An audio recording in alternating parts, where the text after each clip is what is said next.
咩叫生酮先？生酮咧唔係一種飲食方法嚟嘅，生酮係一種身體機能嚟嘅。最重要就係生酮飲食唔係一個方嚟嘅，係一個健康管理嘅智慧咧，令你改變咗。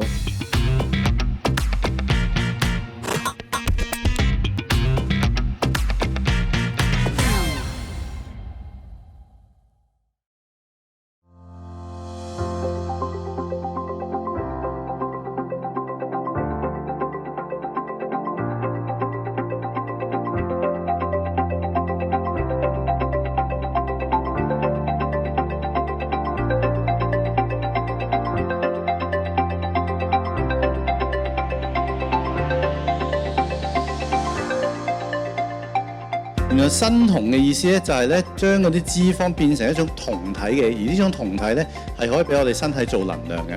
原來科學家發現咧，用葡萄糖做能量咧係好多廢物嘅。有冇人有痛症？周身痛嗰啲？有冇人有啲發炎啊？譬如濕疹啊？即係敏感啊？有冇呢啲啊？呢啲係啲發炎嘢咧。原來咧糖分嘅佢燒完之後你用完之後佢會有好多呢啲發炎物質㗎。咁原來用酮體咧就冇嘅喎，或者少好多喎。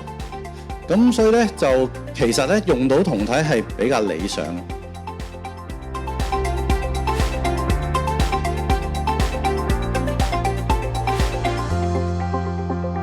我哋將頭先嘅數據咧排一排，我即刻睇到咧，原來係非常低嘅生酮飲食咧，係做到好明顯嘅效果，大約減5度，減5度好犀利喎。